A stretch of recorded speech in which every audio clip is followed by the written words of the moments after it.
Good evening. It is 6:30. Members of council are assembled. When you're ready to begin.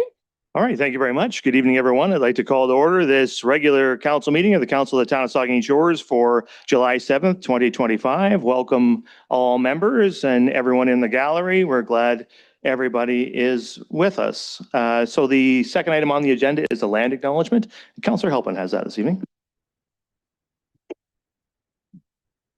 We acknowledge that we are meeting on the traditional lands and treaty territory of the Saugeen Ojibwe Nation, which consists of the Chippewas of Saugeen and the Chippewas of Nawash Unceded First Nation. We understand this land holds immense significance to the people of Saugeen Ojibwe Nation.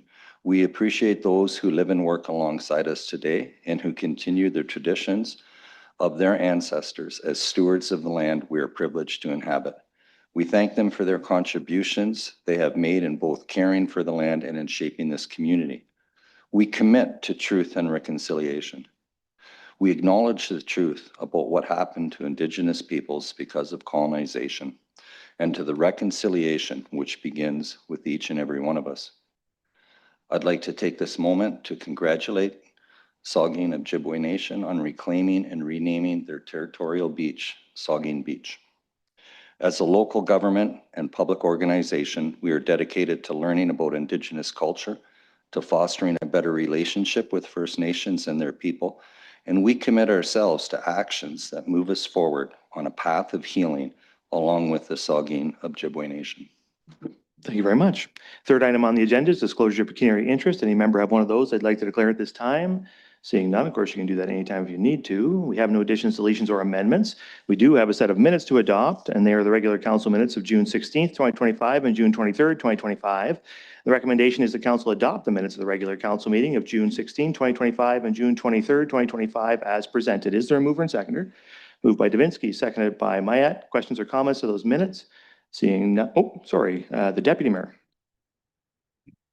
Thank you. I have a comment and a question. The minutes from June the 16th included the item which was about the ready to build designs. And it's acknowledged in the minutes that it was simply received for information. There's no indication in the minutes that suggest when greater details about what that whole project really means and when how it's going to unfold. I do think we heard a little bit about the timeline, perhaps during the meeting. So I'm disappointed actually that that's not there, because I think that that would be good information for the public.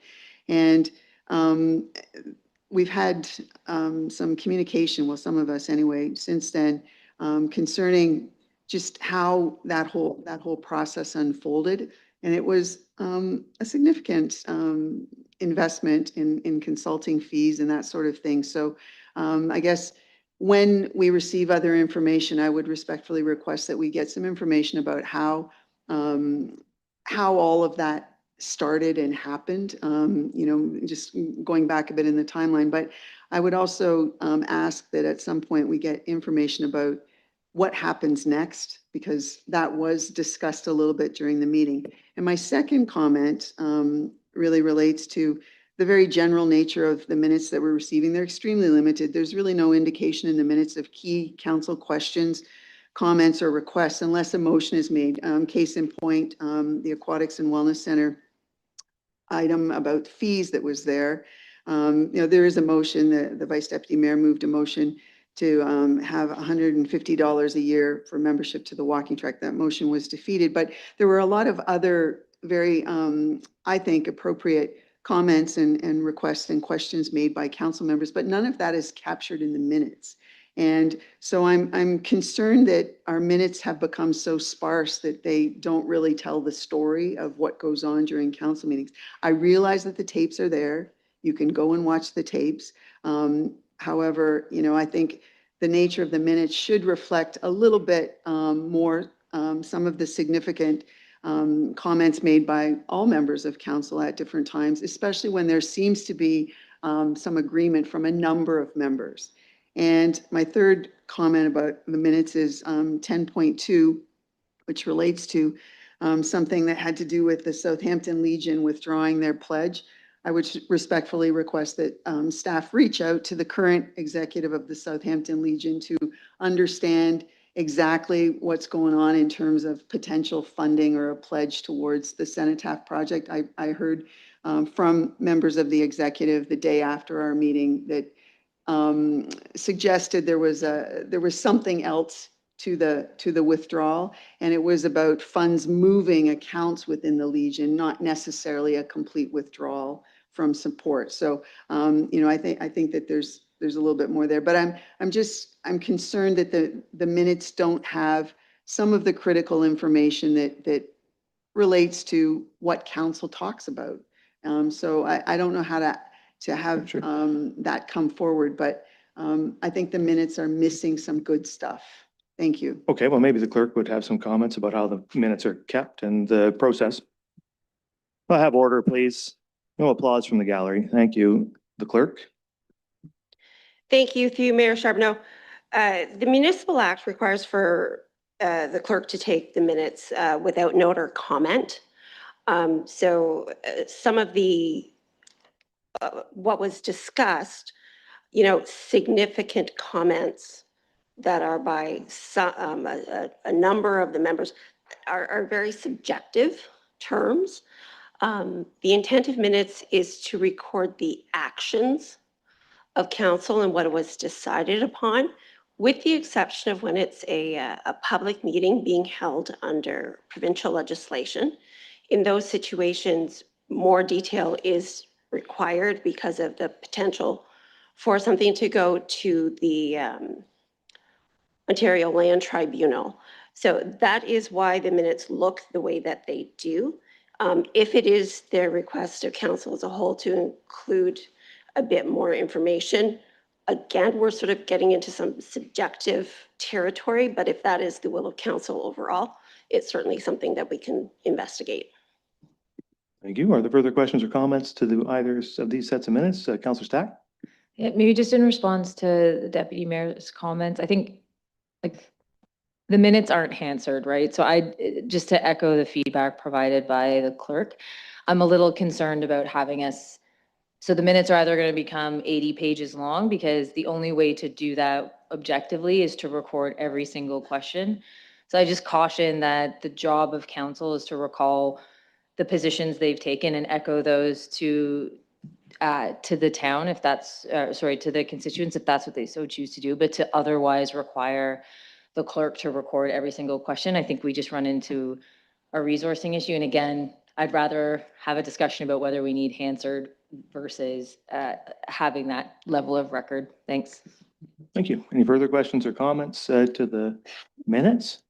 I don't see any. The motion's been moved and seconded, so I'll ask all in favor. That's carried. Thank you. All right, so now we have no public meetings, so we're on to the open forum. We do have 4 requests for the open forum. So council's allotted 3 minutes for open forum, and I have 4 presenters, and 15 minutes total. So we should be able to get everybody in as long as we hew closely to the 3-minute timeline. So we'll call our first individual here for the open forum. It's Terry Lamont. And Mr. Lamont's here to talk to us about item 10.1 on the agenda, the Cole Bridge. And when you're ready, sir, the floor is yours.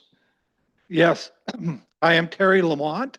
I live at 14 Concession 3, or sorry, Concession 6, which is the east side of the Cole Bridge. I'm very happy to see that another step is being taken tonight to progress along, and in a bit short 2 years, I may have my bridge back. Just giving you some detail, my property is divided in half by the closure of the bridge. The property is presently used for agriculture purposes, but also for recreational purposes. As most of you know, in the springtime, the creek floods and it's impossible to get across. Some of you may not know that it also floods during the year after heavy rains. Mill Creek has a high headland and water comes down. 2 weeks ago after that storm, the creek raised 3 feet and level. And I just found out tonight somebody tried to cross it when the water was too high. And maybe something you may want to know when construction does start, when they do any work, to be prepared for the water level to go up and down, even in the summertime. Myself, friends, family, neighbors use my property daily, and I need to get back on my tractor every 2 weeks to trim. On a different thing, entering Port Elgin from the south can only be done by Highway 21. As Port Elgin continues to grow, there's more lights, more traffic through the main street. 1314 Side Road offers an alternate way to get into town. This could especially be seen when the construction was going on Main Street, when I'd have 40 to 50 people drive down the side road to turn around at the bridge because they were trying to get into Port Elgin an easier way.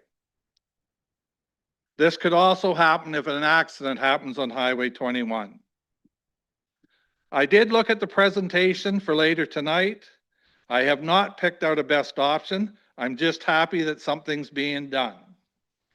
I noticed that there was no weight load ratings on any of the bridge designs. Maybe they're all the same ratings, I don't know. I'm just interested in that. I do have one request. Many new bridges get new names. I wish that the name for the bridge would remain as the Kolb Bridge, as is a historic for that area. I presently live on the old Kolb farm. Thank you for your time. Thank you very much. So our second open forum request is from Jim Cayley, and Mr. Cayley is here also to speak to us about 10.1, the Cole Bridge. Mr. Cayley, sir, when you're ready, the floor is yours. Yes, thank you. Good evening, council, and thank you for the opportunity to speak in support of the new bridge or what it's going to be, whatever. On behalf of the local farming community and the rural landowners, it's the proposed new bridge is a welcome improvement that we've been hoping for since the bridge was closed. The closure certainly affected our farm family business with extra time and money and resources to drive around the block, but it's also true for most of the farmers in the area. We're quite often asked for an update from all of our rural neighbors and friends and farmers, agriculture peers, and at the same time, they seem to vent with us about the inconvenience and the frustration of driving around the block. It is what it is. I guess we all know that. But with no bridge, the large farm machinery, we quite often are forced down onto Highway 21. If we're traveling south, you can go around the block, time extra materials, etc. But we don't want to be on Highway 21.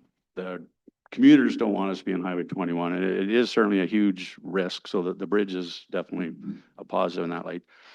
Terry hit these points. It's also worth to note that the bridge can be better used for emergency access and services when they're required in the area. There might be a chance that could save time and, I don't know, to the extreme life or whatever, but another bridge is a good spot. It can also be used as a bypass, as Terry talked about, or a rerouting if there's been an accident on Highway 21. Just in final, I understand there'll always be capital projects for the municipality to consider, but this bridge, to me, it's not a luxury, it's a necessity. It's an important part of our roads infrastructure, and it's needed to maintain a healthy and efficient means of traveling in and around Saugeen Shores. So thank you for your support. Thank you very much. Okay, so our third open forum request is from Patricia Corrigan-Frank, and Ms. Frank is here to speak to us about item 9.1 on the agenda, the CIO's quarterly update report. So Ms. Frank, when you're ready, the floor is yours, ma'am. Thank you and good evening, Council. 2 weeks from today marks 6 years since the commercial project for the Port Elgin Beach was first presented to the public. What do we have to show for it? Nothing but an unsightly grassy mound of dirt. This eyesore has lingered long enough. The fence and dirt pile should be removed and the site restored for public use until construction is ready to begin. On February 24th, 2025, Council granted the proponent an extension on 2 building permits based on assurances from Mr. Danini that financing confirmation from Libro Credit Union was imminent. 5 months later, we've heard nothing. No updates, no progress, silence. The mayor's standard response that staff are overseeing the agreements and will provide updates when they are significant is not acceptable. Financing confirmation is significant. The lack of transparency here is significant. The public's frustration is significant. Council and the public should be provided bi-weekly updates on the building process and what is happening here. If this truly is, as has been said, a public-private partnership, then the public deserves better. Thank you very much. We'll have order, please. So our fourth and final delegation, or pardon me, open forum request is from Dan Frank. And Ms. Frank is also here to speak to us about 9.1, the CAO's quarterly update report. Mr. Frank, sir, when you're ready, the floor is yours.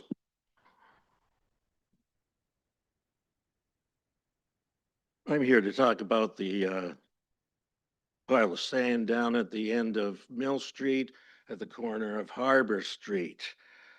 People in that area are quite upset about it, not just because it's an eyesore, but it also has been a problem with sand blowing. Last week we had a very windy day and there's sand blowing all onto the residences nearby and their automobiles, and it's even getting inside their houses. One neighbor told me the other day that before this windstorm, that she cleaned all of her windows and so on. She came back after the windstorm and all of the channels for her screening were filled up with sand from that hill. So that's one thing. Another thing is this. Why did that hill have to be put there? Right on that very corner. One wonders why. It could have gone anywhere else on that 2-acre lot, but no, right down on that corner. One wonders why. It could have been anywhere to the west, and it would have been probably reasonable, and the sand wouldn't blow as far. So that's something else about that. Now, we would really appreciate if that was taken down. In the words of Ronald Reagan, Mr. Charbonneau, tear down that hill. Thank you. Thank you very much. Okay. That brings us to the end of our open forum. And so now we'll move on. Well, we have no delegations this evening, so we're on to reports of municipal officers and committees. And our first report of municipal officers is 9.1, our 2025 Major Initiatives Division and Capital Highlights Quarter 2 Update, and the CAO. Thank you, Mr. Mayor. I'm happy to share with you the highlights from the second quarter of 2025, a season of progress, planning, and purpose as we continue to build a stronger, more connected Saugeen Shores. This quarter, we've seen our teams deliver on key initiatives that reflect our commitment to meeting the needs of our growing community, building the best municipal team, fostering valued relationships, and creating a vibrant place to live and visit. These pillars continue to guide our work and ensure we're delivering meaningful results to our residents. This report is an update to the goals we set out in the 2025 business plan, covering 44 major initiatives, which are trending towards 49% completion. And these are the big projects that move the community forward. We also have 90 divisional highlights tracking at 48% completion. And these improvement initiatives are around our programs and services. And finally, we have 42 capital highlights, which are trending at 57% complete. As you can see, the progress in real time is also shared on our live tracking on our website. New to our quarterly reporting this quarter, we've added the 11 additions to the business plan that have come forward in the first 2 quarters of 2025. Staff have identified and added these to their respective work plans in order to update council and create transparency on the unplanned activities that come our way throughout the year. Improving our visibility to the daily work is one of our ongoing objectives for the town's business planning. I just want to take a moment to highlight some of the progress that has been made already in 2025. We've made significant strides in planning for the future of our infrastructure and services. We've started the Municipal Healthcare Administration Review, and it's completed its first phase, offering a clear picture of our current involvement in physician recruitment and medical facility operations. This work sets the stage for the operational improvements that are going to be outlined in phase 2. Our water and wastewater master plan is well underway, with treatment capacity assessments completed on critical upgrades in Southampton and Port Elgin. These upgrades are essential to support our community's growth and ensure long-term sustainability. We've also launched the environmental assessment for the Southampton water treatment plant expansion, a vital step in securing our drinking water future.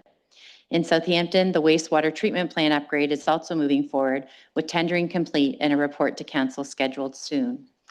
Meanwhile, the Blue Box transition and landfill optimization projects are progressing, with staff working closely with consultants and partners to ensure a smooth transition and long-term waste management solutions.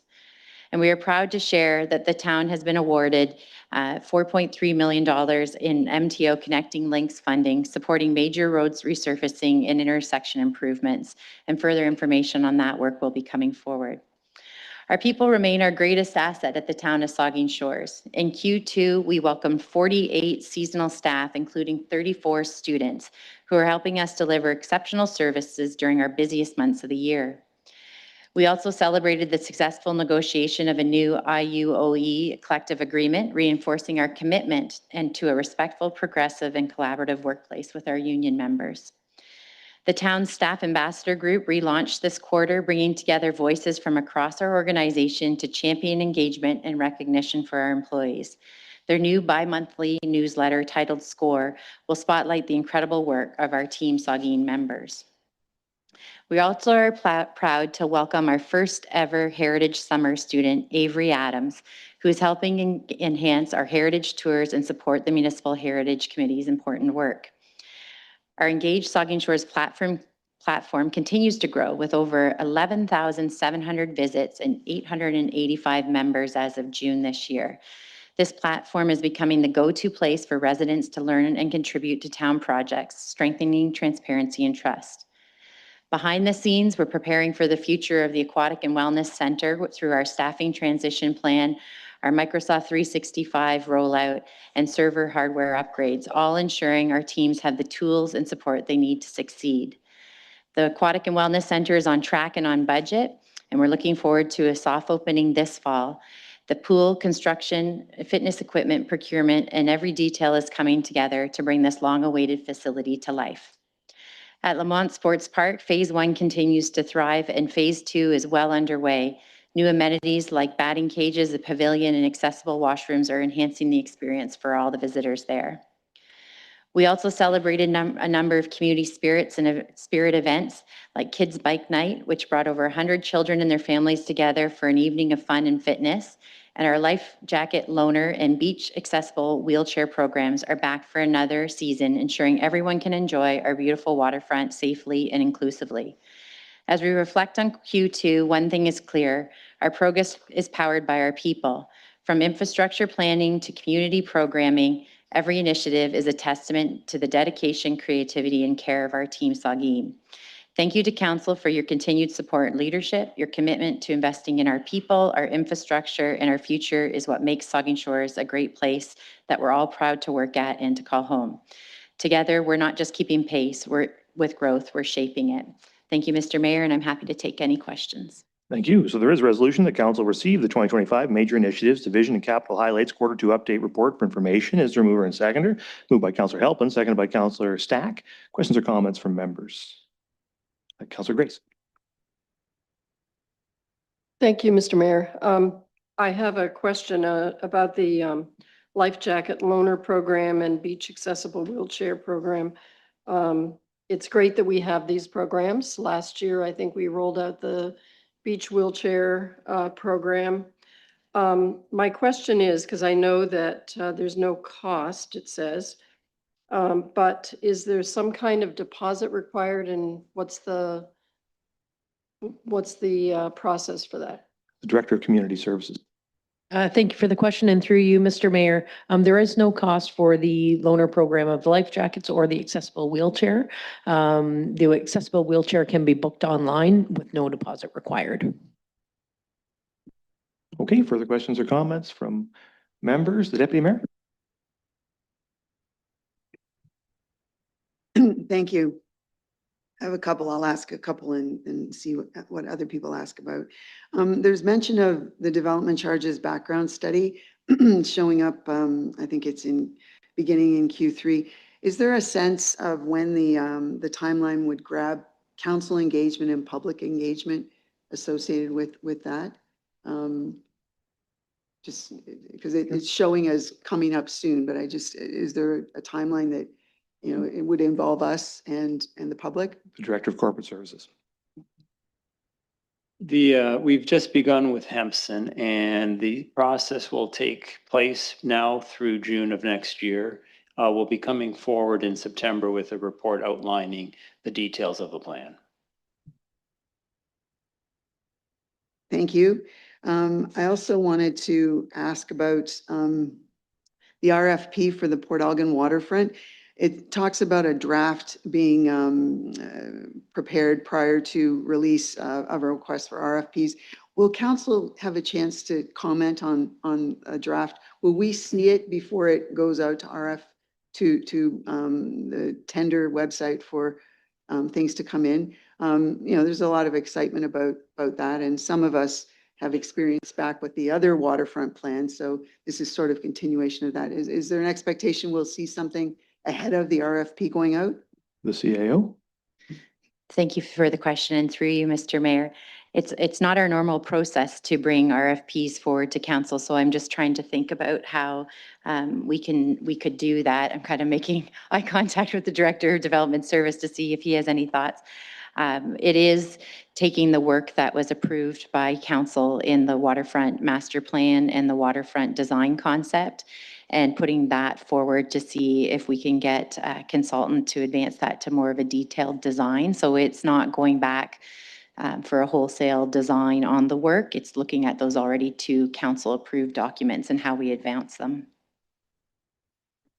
Thank you for that. Well, then can I specifically ask, I actually subscribe to the bids and tenders website, so I get to see some things that come up there. Can I specifically ask that when that RFP is ready, that it be circulated to council when it goes out for release, just so that, members of council are aware of what we're looking for a consultant to do. Two other things I'll ask about or question or comment, or look for a little bit of action maybe. There's reference to the Pioneer Cemetery in there, and the MPP was here a couple of weeks ago to take a walk through. There has been some activity there with some survey markers. There's stakes of different colors that have been put in there. Members of the public have noticed. It's $250,000 sitting in a budget fund. I think that this is a great opportunity for a public release of information about what we're doing. Because there's obvious that there's some colored stakes there and people, it's like, what's happening? I just think there's an opportunity there to communicate with the public a little bit of an advancement. And most people aren't aware that, we had a timeline that was shot out quite a few years, but the timeline anticipated some collapses of the bank over time. But the dramatic collapse this past spring was not anticipated in that timeline. So, I think some people are wondering if what happened this spring is now what's there. But what is happening now was always anticipated. So I would just request that if there's a possibility of a public kind of release about what we're doing there, because the colored stakes are there, that would be healthy. I also just wanted to, there's some comments in there. I love the fire department, of course, and there's some comments in there from the fire department, so the chief can be prepared for a question here. I happened to be at something on Saturday where the public education unit was there, and they talked about smoke and CO2 detectors and campfires and emergency preparedness. And I think there was some surprise from the audience about, in particular, the locations of where smoke detectors had to be for properties built after, I think it was 2014. And so I think there's an education moment there too, in a wider sense. But what I wanted to ask the chief about was there's a reference to you got lucky, I guess, when you went to the chief's conference and you found yourself looking at a pumper or something, that we've now got a new pumper coming, which is enabling an aerial unit to come to Port Elgin. Is the pumper unit that's coming, is it new, or were you able to tap into a really good opportunity for a demo or something, which I know has happened before at that chief's conference? So just that sounds like a really good news story. So, because as your report says, it's stretching out the use of some assets over a longer period of time than we had anticipated. So I just wanted to ask, what's the story with the pumper? Thank you. The fire chief. Through you, Mr. Mayor, to the councillor. The deputy mayor. The pumper is expected delivery middle of August. It is in assembly now as we speak. It's being stickered and then it's going to Guelph for its final touches. It's being manufactured in Montreal. It was a special deal. It is brand new, but it is we took advantage of it being in line. It is a standardized pump. A typical customized pump would have been more money and would have been delivered in 3 to 4 years versus a year and a half that we're looking at now. I might just, to your first question about the Pioneer Cemetery, and I know it was asked by some other members of council earlier today, the visit from MPP Thompson to the site. She did visit a couple of weeks ago, and we had the opportunity to tour around the site and show her. In fact, right now there are some coffin boards that are protruding from the embankment, so you can really see the issue, and pretty plain issue. And those stakes that you mentioned delineate how far after 5 years, and then I think 10 years, the bank is going to erode. So it's very stark when you stand there and you walk through the cemetery. You can get a sense of what that will mean. So the MPP saw that, and we had a chance to talk about ways in which the province could support our work there. And so so she's going to take those ideas away, and hopefully we'll make some progress in getting support from the province, which I think we need to advance that project. And our work is scheduled to be underway this fall, I believe, to start work this fall on some aspects of that. So I anticipate, and staff can speak to it, but I anticipate that there will be some public communication leading into that, so they're aware. I don't know if Colin Saunders, if you have some comments, maybe you can make about how we'll communicate with the public as we head toward actually starting some work there. Thank you, Your Worship, and through you. Yeah, it was a good visit with the MPP Thompson. I was very impressed. She had a lot of good questions, and she already had a good knowledge of the project. The stakes are, as the mayor alluded to, what we put in is we put stakes. It was actually the 10 and the 25-year erosion that's been gone through a hydrogeological study showing how far back the bank is estimated to be in that time frame, just so she could have an idea of the erosion rate, how fast it's going, and where the problem we're getting into. The other question, or I was just interested to know about public, when you expect you'll be communicating to the public about what we're looking at for public is this fall. We have to wait till after the Migratory Bird Act before we start clearing any trees. But we have some dead ash trees there. We have dead maple trees. We have trees that will be endangering to staff as they're working in there. The other thing we'll be looking at is when we determine how far back we will be going, is we'll have to be taking trees out where each gravesite is to be able to work at it. The idea is to leave as many as possible. We don't absolutely do not want to clear cut it. We do want to have it to where it's safe to work in. So that will be happening after September 15th. We'll be starting this fall. I'm anticipating before that, what we'll do is put a notice out to public just so they can see what's going on and see why we will be barricading that off. When that's going on, of course, we don't want people hiking through there. So we will have tape across there, caution tape, and showing people that, no, we don't want you to come through at that time, and notification so people know, be website notification, that type of thing. Great.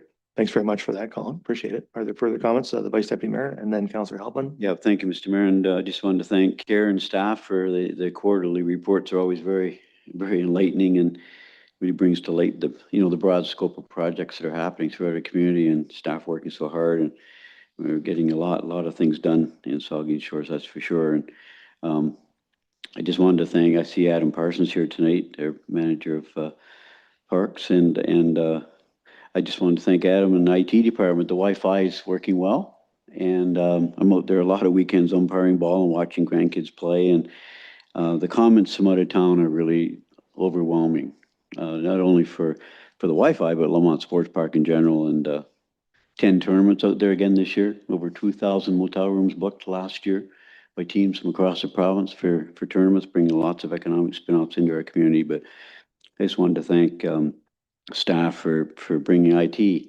to Lamont Sports Park. It's a welcome addition, so thank you, staff, for that. I'm just wondering about North Shore Park. She rides here tonight, and their Director of Community Services, and I drive by there regularly.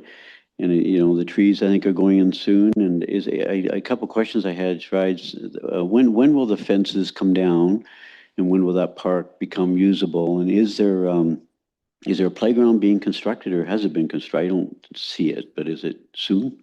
The Director of Community Services. Thank you for the question, and through you, Mr. Mayor, and Adam is here, so he can correct me if I misspeak on any of the elements. But we're seeing near completion of the phase 1 of the master plan that council approved, and that does include a playground. So you'll see the fencing kind of scooch in towards the middle of the park where the playground will be constructed. That playground was separate from the actual construction tender, so it will be a couple of weeks following that. And I think overall, how many trees were planted, Adam? Sorry. Yeah, over 120 trees throughout the park have been planted as well, or in the progress of being planted. Strides, will the park be usable once the trees get put in, and while the playground's being constructed, will the park still be usable at that point? Thank you for the question, and through you, yes, as soon as the construction fence is moved in towards the center where the playground will be constructed, then the rest of the park will be available for use for the public. I had a question about the Recreation Master Plan, and that's the surplus land study. It's going to really be interesting to see what happens to Beaner Park and Cameron Park and Lakeview, and that's part of that study, I understand. And maybe just give us an idea the critical components of that Recreation Master Plan study again, and when would that process start? Thank you again for the question, and through you, Mr. Mayor. So we've actually just had our first kickoff meeting with the consultant to review the scope of the plan as well. And we've set up site tours that are happening at the end of this month, at the end of July. And the focus of that is more on arena usage, ice utilization, and our athletic fields, including baseball, soccer, and cricket. Okay, I think I have Councillor Halpin next. Thank you, Mayor, and through you. It's certainly been a busy year for staff. I mean, I haven't been here a long time, but this almost has to be a record amount of road construction that's going on this year. And we recently had a tour of the Aquatic Wellness Center and seeing it come together. Major renovations at a couple of our parks. So just congratulations to staff for all the good work happening. And it is a big workload. And when you take the time, rather than just look at this stuff, but to go walk through it and take a look at the projects that are going on, and maybe trespass a little bit on your bicycle, and but it gives you a full appreciation for the scope of work that's going on. And thank you for that work, and we're certainly making Saugeen Shores, investing in the community. So thank you for your work. Thank you, Councillor Davinsky. Thank you very much, Mr. Mayor, and through you, thanks to Kara for the report, our CAO, and thanks to all department heads for creating that report as well. And to people that may be watching or are here tonight, if you have not looked at this report, you may want to do so. It's easy to read, and it certainly keeps you up to date on what is happening. I have a question regarding the Blue Box transition. First line says staff are currently working with the consultant to gather costing and options available for ineligible sources. My thing I ask is, have the ineligible sources, such as churches, some businesses, have they been informed of this, and will they have input into this issue? The Director of Operations. Thank you for the question, and through you, Your Worship. The ineligible sources database that Bazar has assembled is believed to be reasonably accurate. It's based on assessment roll information, and we are currently having the consulting engineering firm GEI work through our ineligible sources and come up with a number of alternatives on how the town could continue to assist ineligible sources in receiving recycling services. There has been no specific effort on the part of the province or Circular Materials of Ontario that I'm aware of to make each individual place aware of the fact that they're ineligible going forward. I think we're away from that communication happening. Part of the process for the town, I would imagine, would be to make people aware of their status and how the town may or may not be assisting them going forward, depending on the selection of the alternatives, which we will provide in a report in Q3.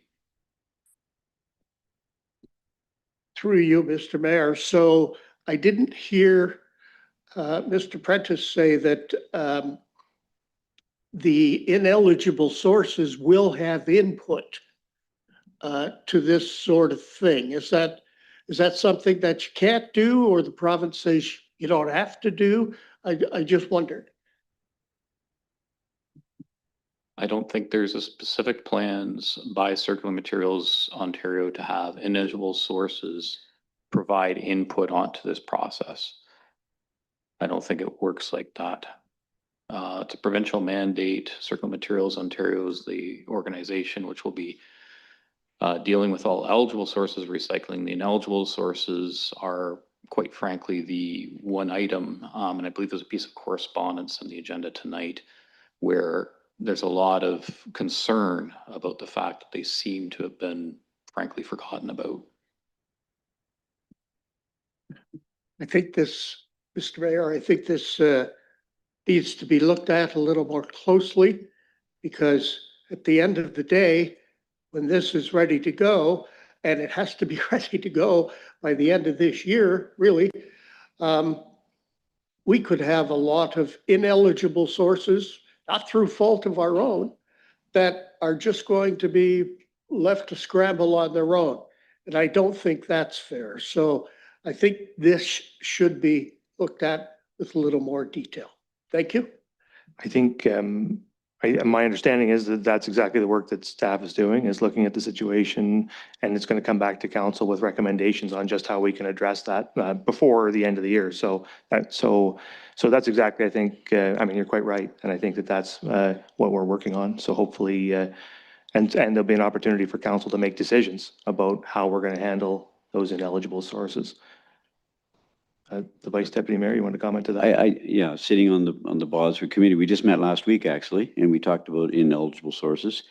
And to Councillor Dubinsky, all of council, as you're all aware, January 1st, for homeowners, you will now put cardboard out to your curb, so that's a big change. I will say to you that they're in partnership with town staff, will be taking that inventory of those businesses now who are big users of our bin program for cardboard pickup, where we're looking at ways to assist them in some manner. There's a cost to do that. There was even some chat about 2 large-scale bins where businesses could drop off their cardboard. I'm talking about 5 times the size of what we have large scale bins, but nothing's set yet. But I will say, Councillor Dubinsky and Council, that the marketing program will be fairly intense in terms of into November, December, to let people know what can be put out, what can't be put out. And I also suggest maybe we reserve a page in the environmental calendar that we put out every year as a thought that people pick those up November, December, and it could be front and center. The whole strategy around cardboard out to curb, a message to businesses, et cetera, et cetera. Although a separate letter will be going out to businesses at some point. It's just not that we're not quite ready to go there yet. But it was a long discussion, and you're right. It's a bit of a loose end, and businesses are going to feel it, but there'll be a solution. We'll figure it out. Okay, Councillor Dubinsky. Thank you. And just to wrap up, I appreciate that we're getting an extra service, we meaning the general public, the taxpayer, but I'm concerned about the people that, like you say, the businesses that may be cut short. I'm concerned about, and they're taxpayers too, and I'm concerned about the churches that all of a sudden are going to be on their own. I hope it doesn't go that way. As you say, it's coming back to council late this year. I think we should keep an eye on it. Thank you, Mr. Mayor. Okay, thank you. The Deputy Mayor. Just wanted to make sure everybody had their chance. You have the floor. Everybody? Go Okay. ahead. I have two more that I want to ask about. There's references to some work that happened at the Coliseum in Southampton, which is great. Some improvements to the washroom facilities, and there's been some improvements with the seating there. I just want to plant the seed for future investment there. There's been a couple of events there. Of course, we've got ICE over here at the Plex on a pilot project for 3 years, which has shifted some bigger events over to the Coliseum. And there's been some events that have been there in the past too. It's living right next to the Coliseum. I hear an awful lot of commentary as people come and go. It's been unbelievably hot inside that building, and the air quality is less than ideal. I know that there are some fans functioning in there. The ones that were there for the Bruce Power event on Saturday were, I believe, at ground level. When I was in there early in the morning, that's what I saw. They're not really improving the temperature or the quality of the air. I'm just concerned that should the temperature stay high, because we have some big events planned to continue through the summer, we should be very cognizant of how hot it gets in there.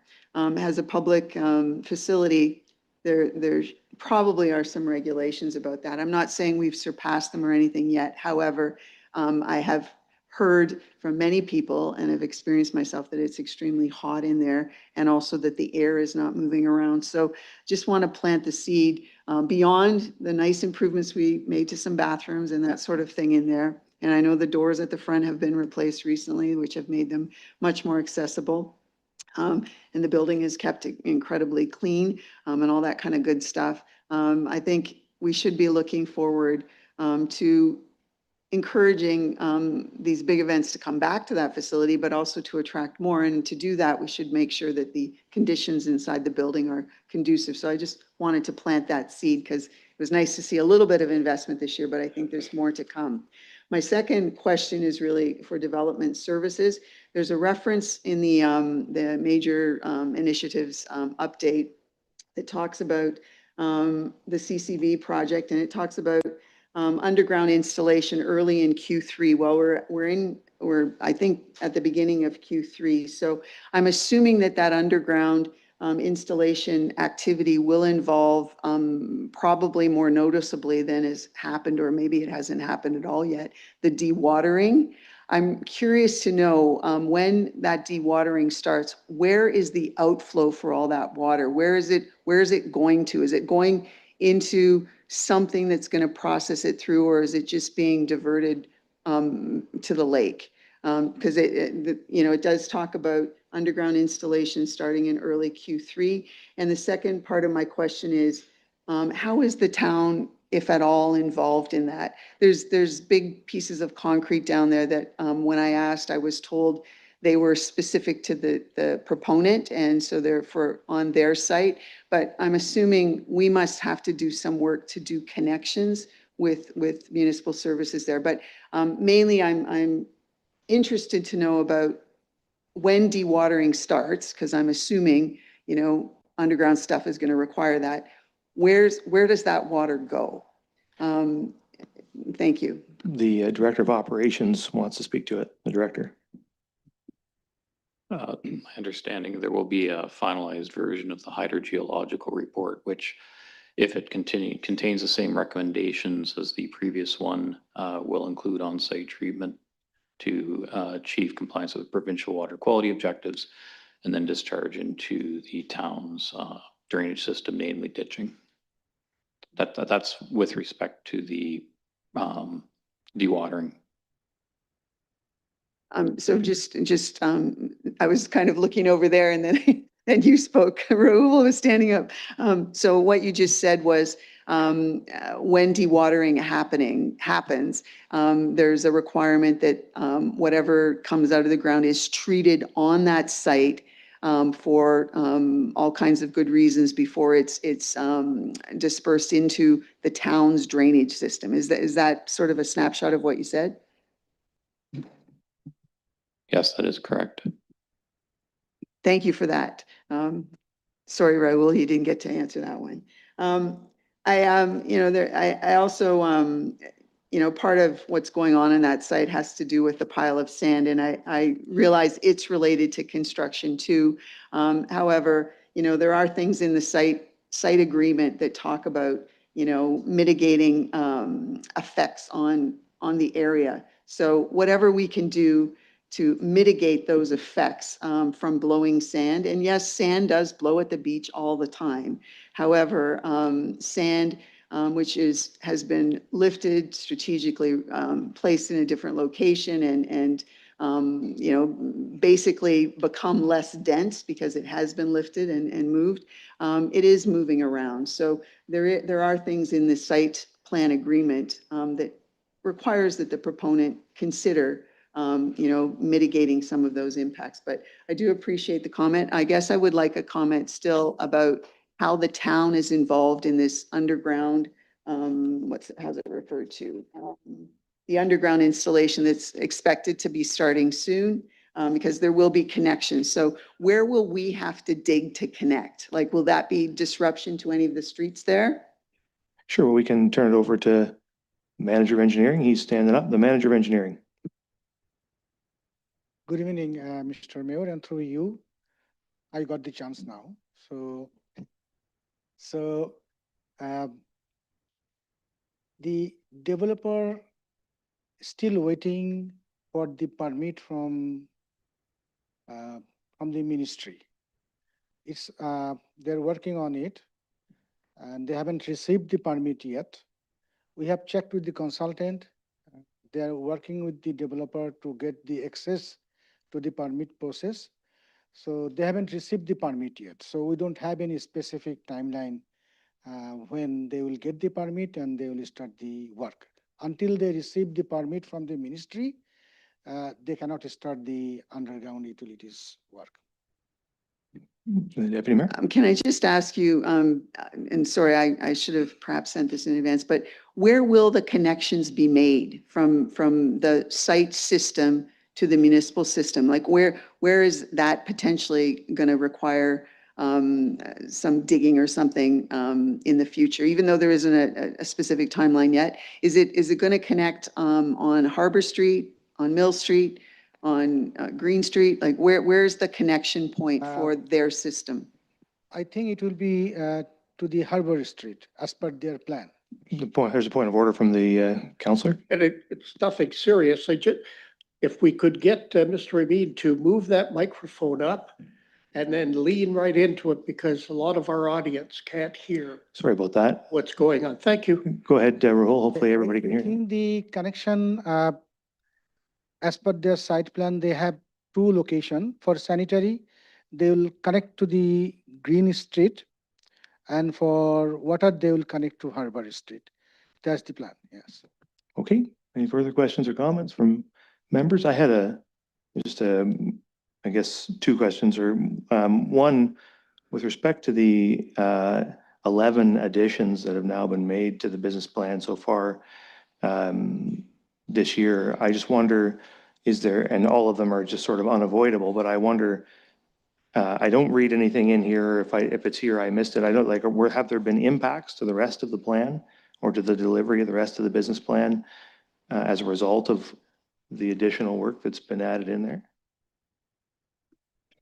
Thank you for the question. Right now, staff haven't identified any resulting impacts from those 11. They've just been able to accommodate them within the work plan. But again, it's in the spirit of wanting to be able to illustrate that to council, the things that sort of come up throughout the year that we don't have in our business plan. So we wanted to start capturing those and making them visible. If there was something where an impact would happen, again, this is a bit new for us, but I'll maybe use the example of the beach, I can't remember, Splash City was one of them. And there was a report to council. We would have highlighted in that if it was having a business plan impact. Okay, thank you. And the other question is for the Director of Community Services about the Centennial Pool decommissioning. And you note in here the work on conversations with the Blue Water District School Board about hopefully, potentially transitioning that building to their control. Just give us a characterization of how your conversations are going with the board. Are we going to be in a position by the end of this year, or maybe more preferably by the time we open this new facility, to no longer have that facility in our books? Thank you for the question. Yeah, conversations have been going really well with the school board. We've had quite a few meetings on it, and we have received a draft agreement. And once staff has that in a comfortable position, we'll bring it forward to council. Okay, that's good news. Thank you. All right, if there's nothing further, then there's been a resolution. It's been moved and seconded, so I'll ask all in favor. And that's carried. Thank you. All right, so now we're on to item 9.2, fund transfer for the Southampton Water Pollution Control Plant upgrades and expansion. And we'll turn that over to the project manager, Colin Saunders. Thank you, Your Worship, and through you. The Southampton Water Pollution Control Plant project has been ongoing for a few years now. We're on to the next stage, which is finishing off with the tender and starting the construction. This project started in 2018 with the environmental assessment. Moved on to 2022, the environmental services report was presented to council. That report then outlined preferred solution and gave the idea for phase 1 and 2 and where we had to go forward with it. Next stage was then to work with the engineers and doing the detailed engineering. That's now complete. The tender document was sent out. We decided with a project of this scale that we wanted to have preferred, not necessarily preferred, but we wanted to have not a full slate of, we're going to 15 or 20 contractors type of thing. So we brought it down to 6 contractors that we would allow to bid on the project. We ended up only getting 1 to bid, and we looked at the reasoning why. We asked them what was going on, and a lot of it was... Just one second, call. Oh, sorry. It looked like Peter was going to close the door there. Carry on, sorry.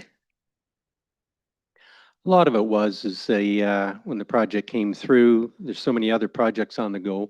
Some of them just did not have the capacity to quote, and other ones looked at the time frame of our project and realized they did not have the capacity to complete in the time we were looking at. So we ended up having one, Stonetown Construction, put a tender in. We looked at that, reviewed their tender, the engineers and staff, and we've accepted that that is a very reasonable tender. But where we've got into the concern then is it has come in over what we have on budget. We budgeted $17,500,000, and the total project, including contingencies, is coming in at $19,800,000, so $2.3 million more. We looked at how do we come up with those funds, and staff did not want to go through and come to council and say we want to take from reserves. So we had a good look at existing projects that were budgeted for last year and carried over to this year. And there's 2 of them that staff had identified that are not going to be moving forward. One is at the Port Elgin standpipe, the reservoir and generator project. The Director of Operations brought a report last year, April 8th, looking at, we're going to table that project, and we're looking at it further when we're doing our water sewer master plan, that project won't be moving forward in its form. That's $1.3 million that we'll be able to then reallocate to the water pollution control plant. The next one is sewage pump station number 1 and 3 in Southampton. So number 1 is down by the river, right by the harbor. There's pumping concerns on that, and there have been for a few years. We really had to investigate what was going on with it. The biggest thing on that is just the force main. Problems with the force main, congestion in it, and we've determined that there's sections that need to be worked on and cleaned out. With that, with the budget on this, so we allocated $1.1 million for the possible twinning of force main. That's not needed now. So we've allocated $1 million from that to go to the Southampton pollution plant and left $100,000 into that just for upgrades to station number 3. And still left enough money in that for upgrades we have to do in station number 1. So we've been able to allocate or reallocate funds without dipping into reserves, without even changing the business plan, that type of thing. In the report, then it's showing the while we're allocating the funds. The next part of what was where we've come through is quite an extensive report from Ainley and Associates. They then reviewed the tender from Stonetown. They've gone through the report and gone through their thoughts on the tender and accepting it. They then also went through and reasoning why it's come in over budget. They put in their budget and what happens with the engineers, and that's what we do, our major project budgets based on the engineers. And they'll give that budget based on their experience in different projects they've done, costing what's coming in, for example, aggregate, concrete, projects they've done as far as labor, but all they can do is an estimate based on what they have for the experience. They can't put a totally accurate estimate, and we never really know that until tenders come in. So that's what's happened here. And there's quite an extensive table on there showing where the tender come in under what they estimated. And of course, there's some they've come in over the estimate. And also in here, we looked at our contingency. We add that on every project, and it's typically 10%. The contingency is something that is there that can be used. In a project this size, there's quite possible going to be cost overruns. You don't know until you're through it, but we always put a contingency in there just to allow for that. And then we have staffing costs as well put in that. So we're looking for, as far as staff, we're requesting that council approve this, improve the reallocation of funds. As far as the construction, Stonetown Construction is eager to get started. They're ready. They're ready to get going. We can get a pre-construction meeting going right away, and they want to get a shovel in the ground. So it's just a matter of tonight as going through this, and if council approves it, then we can move forward. Okay, thank you very much. So there is a recommendation that council approve $2.3 million in additional funding for the Southampton Water Pollution Control Plant upgrades and expansion project 410-86740, funded by a transfer from the Port Elgin Reservoir Generator and Electrical and Southampton Sewage Pumping Station 3 upgrades. Is there a mover and seconder? Moved by Councillor Grace, second by the Deputy Mayor. Questions or comments? Councillor Grace. And then Halpin. Excuse me. Thank you, Mr. Mayor. Colin, thank you for the report talking about the why the costs are higher. Also, Ainley talks about the effects of tariffs. So, all of that is rolled out since the change in the presidency in late January. And also the procuring the major equipment from local and/or Canadian manufacturers, which we want to do, but that tends to be higher than US sources. So, what are you going to do about it? I'm just saying, it's a good example of how we're being impacted by those forces And if I could that make are beyond our control. I can make a comment on that. Of course, our estimate and budget was done last year, far before any election to the south of us, before we had any idea of what's going on with tariffs, and they have affected it. They have affected our pricing, they've affected equipment costs, and that definitely has changed in the pricing. And companies have to build that in. They don't know. It's such a gray area for them. It's a tough time for them to put in a quotation and say we can stick with that, for sure. Councillor Helpin. Thank you, Mayor, and through you.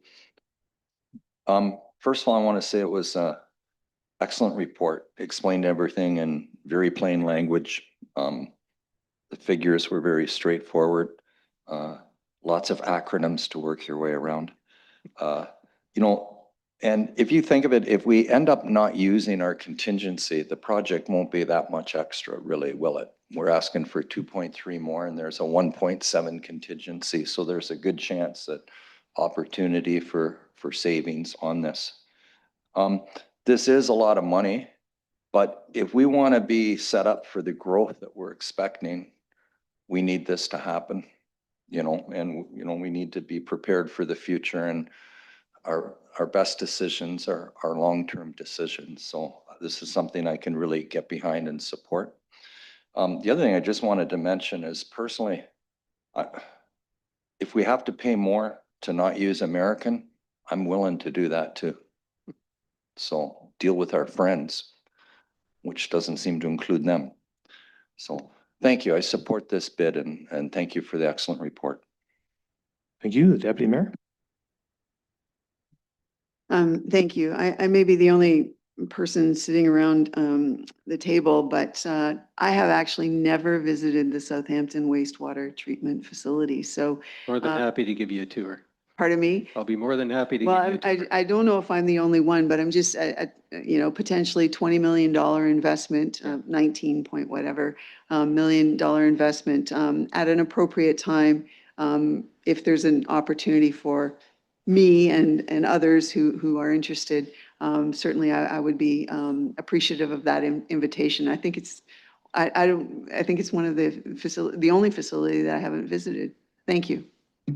She goes around saying she grew up in Southampton, never visited the water pollution control plant. Unbelievable. I got Councillor Stack next and then Maya. First, if it's any consolation, I've never been to the facility either. And sorry, I didn't have a chance to send these in advance.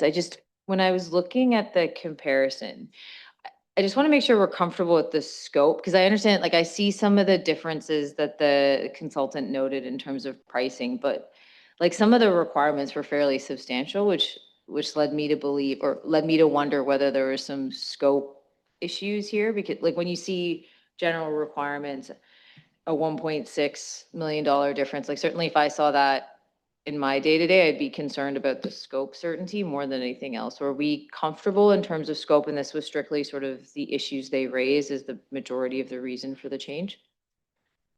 Yeah, that part of that, as far as that was general requirements, 1.6 million less. What happens when a company puts it through? And this is part of what we have to really scrutinize when we're looking at the tenders and looking at, do we accept it or not, is where do they come into the differences? So something like this, they've taken it out of the general requirements, but some of the is added in different areas, and they specifically go, when we look at the specifics, they've taken it there and they've gone through in different parts of it. That's where we're seeing that less in that.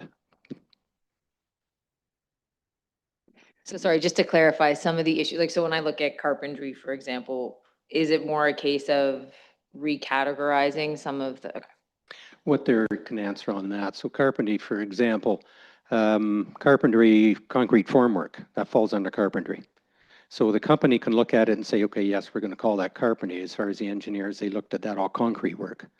That's all the concrete. So that's how the engineers put their estimate together.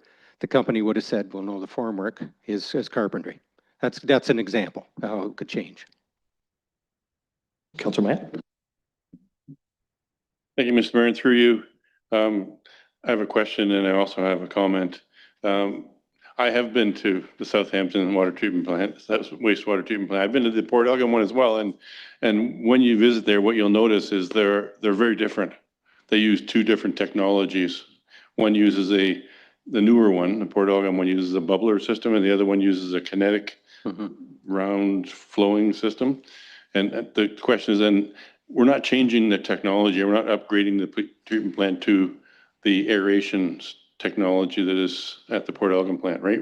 It's still going to be the kinetic system. That's correct. The actual process is all extended aeration, so both plants are similar that way. What the ditches do is they're still aerating, but they don't do a bubbler, a fine bubbler system like there is in the Port Elgin plant. Mhm. Port Elgin plant, like you say, is modern, it's newer, so the bubbler system is more efficient, and that's part of the upgrade for the blowers at the Port Elgin plant. Yeah. To compensate for that, for the increased volume. So that will stay the same. So there's a phase 2 to this project. So part of it will be the rotors in there changing out, the clarifiers. And the next stage will be a couple of years' time. That will be another stage for upgrading the actual existing part of the plant. So that the basic process will stay the same. Right. Yes. So my other comment was I read your report with very keen interest. Whenever I see reports about the water and wastewater systems in our community, I'm somewhat sensitive to the fact that it's wastewater and water is paid for by wastewater and water users. And I live in a rural setting and I represent the portion of the community that is rural that doesn't have a connection to water and wastewater. And so our taxation isn't used for that. There have been instances in the past where some money has been transferred around. And when I saw in your report that you mentioned that we didn't have to go into reserves, I presume the reserves you're referring to are the reserves that are created by water and wastewater and not general taxation reserves. That is correct. We don't use, and water and wastewater is a user pay system. So we don't use reserves. It doesn't go through general government. It doesn't go through the taxation system. It is strictly what we set up. And that's what we do the 5-year financial plans for, to show this is how much we need, this is the increases we need, and that's what we put in reserves. So yes, the reserves would strictly be the water, wastewater reserves. Yeah, and those reserves are created by these special levies that are on your water bill. Correct. Yeah. Correct. Yes. All right, thank you. Okay, further questions or comments from members? Vice Deputy Mayor? Just a quick question, and if it's in the report, my apologies, Colin, it's a long report, but as far as reaching capacity, how close are we? Are we in terms of homes, 100 homes away, 200 homes away, 500 homes away? How many flushes? How close are we to reaching capacity? We don't necessarily look at 100 or 200 homes that type. We look at volumes, and 80% capacity is where we would start getting concerned, and we're starting to get there. That's why back in 2018 we started the EA process, understanding that with the growth what's happening, we need to have the plant upgraded before then. So we're not at a concern at any time as far as now, because just for the fact that we are starting the construction and we're moving forward. If we were just starting, say, an EA right now, I would be concerned. And I heard it were close to 80%. Is that what you're saying? There's some, when actually we get our spring flooding and we get some infiltration, yeah, we're getting up high enough there, yeah. What's the completion date again? The substantial completion for this project will be 2 years after we sign the contract for this phase of the project. Yeah. Okay, Councillor Halpin? Thank you, Mayor, and through you. And it just, I just want to ask how stringent or how much was spent on the environmental assessment, just roughly, in time and dollars for a project like this? You're taxing my memory now. Well, I think we this. budgeted for that one. It was a fairly substantial, and we ran into serious problems because it was during COVID. So it lasted longer. If I remember correctly, I could look into it for sure, but I think it was $245,000 for the total environmental assessment and environmental services report. Okay. I think, if I may, through you, Mayor, there is lots of room to speed up and make easier these environmental reports for things like the landfill and for the water treatment plant. And I wonder if they really give consideration to the fact that we're not making a new plant, we're adding on to the one we have, and we're not making a new landfill, we're just going on to the one we have. And there's only one, there's all kinds of government, but there's only one taxpayer. And it's, I don't know, I'm just railing against over excessive environmental. I'm all in favor of environmental things, everyone knows, but excessive environmental assessments and costs that come back to the town payer. Thank you. Yeah, thank you. Are there further comments or questions? I certainly echo that comment. These things are too expensive and they take too long. I think we can protect the environment and be more efficient at the same time, I'm sure. Hopefully we can find a way to do that in the right way going forward. I would say that, and that the Vice Deputy Mayor asked a question about how close we are in terms of the capacity. We know that we are getting close on capacity in Southampton for wastewater treatment. So this project is critical. It's $20 million, give or take, but it's $20 million well spent because it's absolutely necessary to maintain the capacity for Southampton to continue to grow and for us to be able to build out inside the settlement area of Southampton. So it's an essential project, and I think the public expects us to make sure that we have the servicing in place for today and for the next 20 and 30 and 40 years to make sure that we don't end up in a situation that some communities have ended up in where they run out of that treatment capacity and have to curtail the growth of the community. We don't want to see that. So it's a great project. Appreciate all the work on it. And I'm glad that you were able to find ways within the budget to finance the extra cost. It's also worth noting that, and it should be noted for the sake of the public, that this is all part of our 10-year capital budget. We planned for this. We have the financing in place for it. And so, this is all just part of that $250 million investment over the next 10 years in building out all sorts of the infrastructure of the community. Did you have something more you wanted to add there, Colin? Well, there is something I didn't allude to in my overview of the report here. We do have the Canadian Housing Infrastructure Fund. We've applied a couple of times into this fund. We've applied for $13.8 million. Where that fund is, and this is one project where I was really excited thinking we are there. We meet all the criteria. Hopefully we get something out of it. What it is projects that we need to have to be able to enable housing. And this is definitely one of those projects. Without this project, we cannot expand. We cannot create houses. We cannot build houses. So we have to have this project to move forward. So that is, that's out right now. We haven't got it back. It was definitely Matt Prentice and Kara were very much involved in that, applying for all this. So hopefully we get some positive news out of that. Yeah, that's great. Thanks for that update. All right, so you've heard the recommendation. It's been moved and seconded. I'll ask all in favor. That is carried. Thank you. And thanks, Colin, for the report. All right, so now we're on to 9.3, Town of Saugeen Shores comments to IAC on draft TISG. Hopefully you can explain all that. Councillor Halpin's sick of acronyms, so let's give us the straight goods on this, Alex. We have our Strategic Initiatives Officer, Alex Thompson's going to give us the report. Good evening, Mr. Mayor, and through you to Council. Thank you.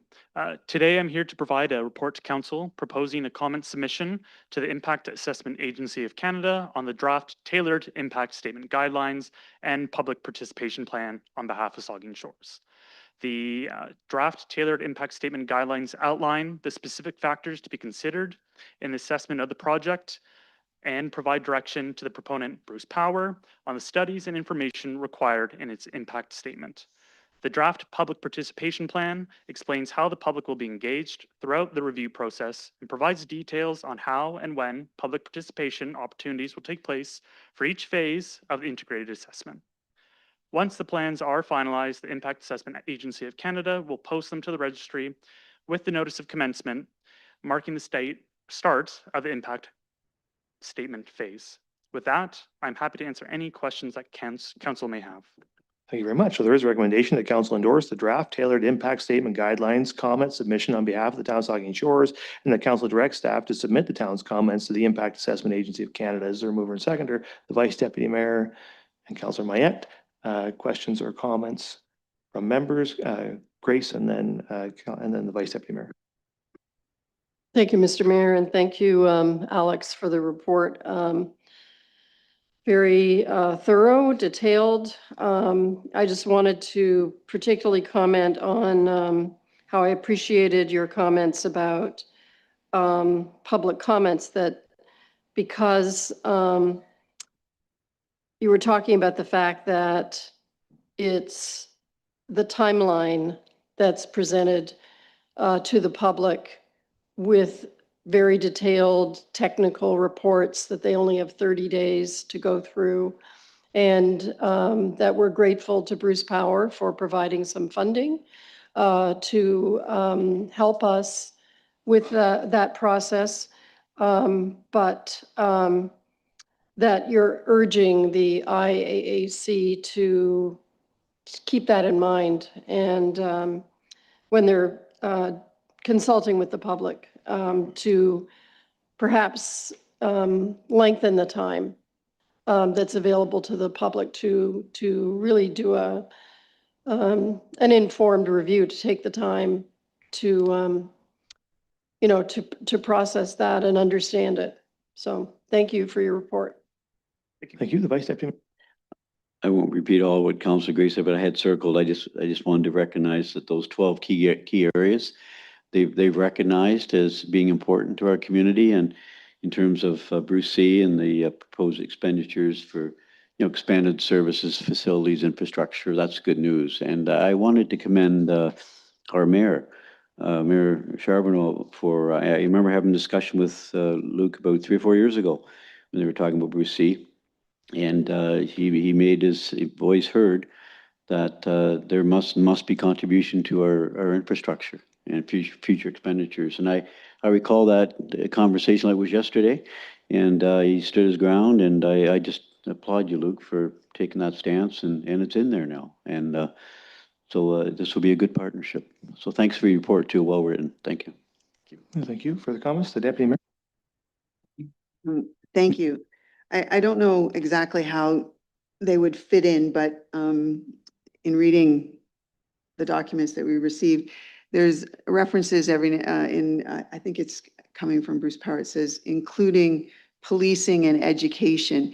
And I just don't want us to miss. I don't see policing mentioned at all. I realize that the Saugeen Shores Police Service is a bit separate from council. However, taxpayers in this community are paying for that service. So, and it does provide a social and community service. It's human well-being fits in there too. And the potential for an accident out at the site, potential, I'm not saying, or a malfunction, our police would be involved. So I think there's a place in some submission from Saugeen Shores to include an awareness that our policing service fits into this too in terms of impact and potential funding issues.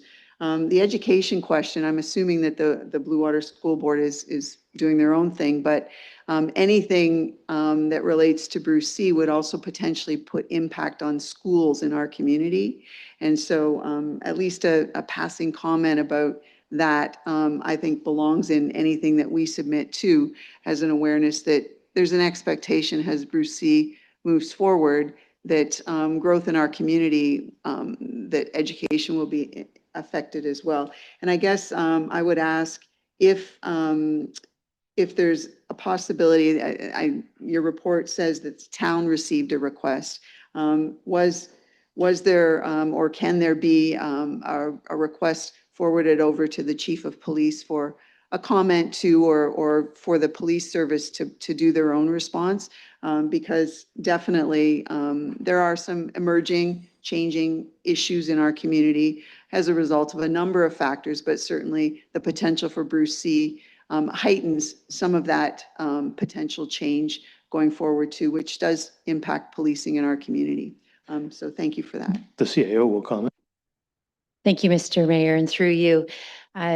Last September, we submitted the initial project description, and I really appreciate that this work around the impact assessment process is very complex, and we're very grateful to have Alex on staff to guide us through it. When we submitted the initial project description, it's referenced in this, but we didn't repeat what was in it. And in that initial project description comments, we very much included policing. I spoke with Chief Settle about those comments ahead of time, and they were very much captured in that. So again, we didn't restate them verbatim in this, but we did reference our original submission in September. And as we move forward, we 100% agree that policing will be part of the conversation. Thank you. Are there further comments? I'll just echo the CAO's statements. Good to have Alex on board helping us with this. This is going to be a long process where we will have a lot of things coming at us that will be important for the municipality to be reviewing and making its voice heard on. So this is just sort of one step in that process that will go on likely for several years. So anyway, so it requires us to be focused on it. And I would just say too, it's good that Bruce Power has provided funding to the municipalities, ourselves, Kincard and the County of Bruce to be part of this. I think it's also incumbent on a proponent to be involved in that way. So I think that's it's the right thing to do, and I'm glad they're doing it. I think too, though, that all of Ontario, in particular, maybe even Canada, but in Ontario, let's say, have an interest in these projects advancing. They're looking to add several thousand more megawatts of nuclear generation, as pointed out in the minister's most recent plan that he put out a few weeks ago. And so all the province is relying on projects like this to advance if we're going to implement those, the plan that the provincial government's created. So I think the province of Ontario also has a role to play in helping us to make sure that we're ready in every way that's possible, make sure that we are assessing these needs. We are, the town of Saugeen Shores has made it pretty clear that we're supportive of new nuclear and in refurbishing the existing nuclear sites. And in order for us to help make that possible, we really need to make sure we have the roads and the water and the bridges and the police and the fire and the paramedics and the schools and the hospitals and, you know, all you go run down the list. All those things have to be here if we're going to have all those new people. Our $250 million 10-year capital plan is just to accommodate growing to 21,000 people by 2041. And that doesn't take into account the demographics that might occur with a Bruce C. So we have to do more and go beyond that capital plan and that capital spend if we're going to be even bigger in that period of time or in the short period thereafter. So we're going to need some help with that. And hopefully by engaging with IAC, by engaging with the proponent and the province and others, we'll be able to get that support. And we do have a delegation. I think we just received a delegation at AMO with the Minister of Energy today or in the last couple of days. And so we'll be bringing those comments and concerns to the minister as we have in the past again. So anyway, thank you for your work on this. Is there anything further from members? If not, you've heard the recommendation. I think it's been moved and seconded, so I'll ask all in favor. That is carried. Thank you.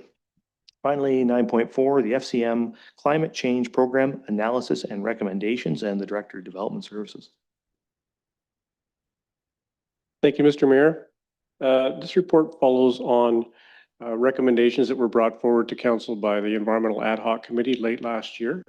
And one of the recommendations of the committee was that the town participate in Federation of Canadian Municipalities programs to advance responding to climate change.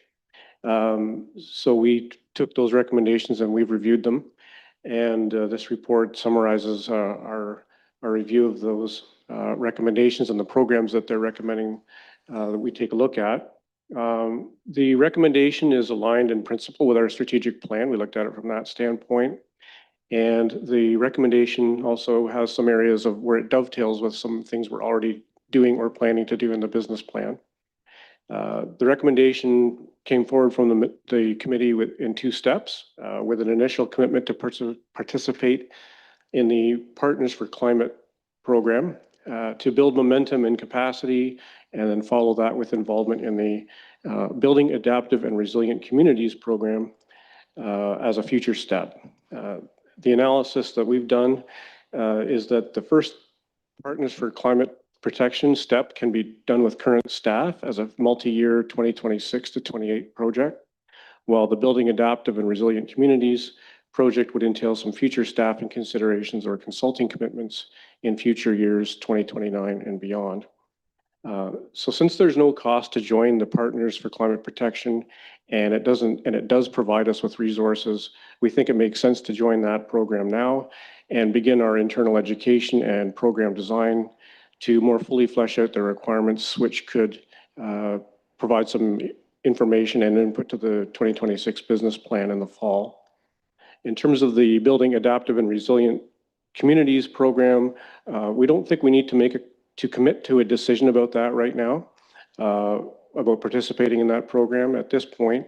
It can be in advanced as a future year highlight with further rationale for consideration in the 2026 business plan as we continue to learn more about what these efforts involve. So that's our review of the committee's recommendations. Much of the report content is lifted from that report, so I wanted to acknowledge that. The other wrinkle with this is that the program involves identifying a staff contact and a council contact as points of contact. And so part of the recommendation deals with that for striking committee to take up. Okay, thank you. So there is a recommendation that council endorse the town of Saugeen Shores joining the Federation of Canadian Municipalities Partners for Climate Protection Program, and that council refer to the striking committee for recommendations on the staff and council point of contact appointments. Is there a mover and seconder? The deputy mayor and councillor Grace. Questions or comments? We'll start with the deputy mayor and go to Halpin after that. Thank you. This is great. I just really want to commend Councillor Grace for her leadership on that ad hoc committee, and hoping that this passes. I'm sure that some members of that committee will be very grateful to get this news once we follow through. But Councillor Grace was very instrumental in all of this being before us, and I'm glad we're getting to it. Thank you. Thank you. Councillor Halpin. Thank you, Mayor, and through you. I like the staff report and its conclusion and the conclusions the staff have come up for this. Joining the Partners for Climate Protection seems to fit in with what we're doing without reinventing the wheel, changing direction, or increasing costs. What we're doing seems to dovetail with that. I also like the fact that many neighboring municipalities in Grey and Bruce are in the Partners for Climate Control, allowing for collaboration and coordination. I think it's honorable to plant trees that will shade future generations and not us.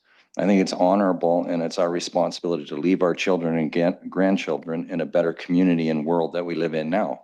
So I fully support this. And again, thanks to Councillor Grace for leading the committee that brought this together. Thank you. Yeah, thank you. Further comments, Councillor Grace. Thank you, Mr. Mayor, and thank you to my colleagues for, we had great committees.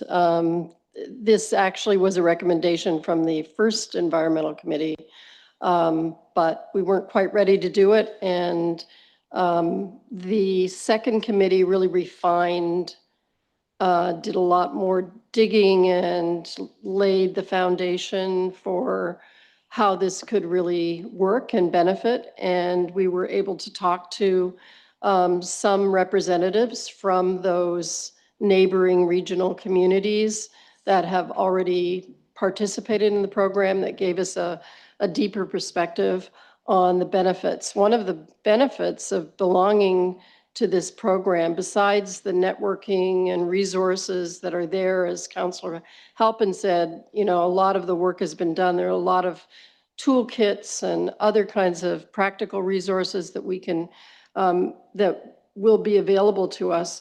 But from another practical perspective, having a climate change action plan is really important for us to do. There are a number of grants, as Director Powley's report pointed out, that are not available to us unless we have a climate action plan ready. And because our staff has already done a lot of work within our corporate energy plan, it shouldn't be that onerous for us to accomplish at least a really solid start on that. So I'm grateful for the recommendation, and I think it's kind of, I don't want to say a no-brainer, but it is. It doesn't cost us anything. We need in terms of an entrance fee. There are a lot of benefits to it, so I will definitely be supporting it, obviously. Thank you, Councillor Matt. Yes, thank you, Mr. Mayor. I think this is also a great opportunity, and I think we should take it for sure. But just to be clear, this plan is for reducing the emissions generated by the municipality. It's not about encouraging private citizens to reduce their emissions. It's all about the operations and of the city, right? It's not Well, we can, we'll turn to the director. He'll have some comments. Yeah. Maybe Councillor Grace will have something to add as well. The director. Thank you, Mr. Mayor. The scope of the work can be decided by the municipality. It can be a strictly municipal operations analysis, or it can be a broader cross-sector and community effort. So we kind of get to decide which path we go down as we have a better handle on what those will involve. The Councillor Grace will comment. I just wanted to follow up with that. I'm glad to hear that. And I think I also wanted to commend and comment that it's great that they're going to refer this to the striking committee, because there is experience around this table as well. And I'm sure there's members of this council that would take the opportunity if they were offered it to become involved in this cross community initiative. Thank you. Do you want to make a comment, Councillor Grace? Yeah, thank you. As the director said, it's up to us to decide. It isn't necessarily limited just to corporate. I think it's in the report, and we saw it in a number of sources, that the corporate greenhouse gas emissions accounts for only 2% on average of, and so the ideal is to involve the community. And there are models of how that's been done. So, I mean, sometimes they use consultants, and sometimes there are people within our community perhaps who have that kind of expertise. I think North Bruce Peninsula, their report involved a broader view. But they also told me they got a big grant to do it. And they also had people within their community who were willing to volunteer their knowledge and expertise. You know, they've been professionally involved in this, who happen to live there. It is more complex for sure to get a community analysis. Okay, are there further questions or comments? Councillor Davinsky? Just wanted, thank you, Mr. Mayor, through you. I just wanted to dovetail on what Councillor Grace has just said. And I feel that if we don't have the community involved, then we're defeating the purpose of this particular program, because as was stated, we have a low climate concern, whereas if you take the whole community into place, it means you have to, you really have to work at it. If you don't, then we're nowhere. So I support this, and I don't support the $20,000 fee to join BARF.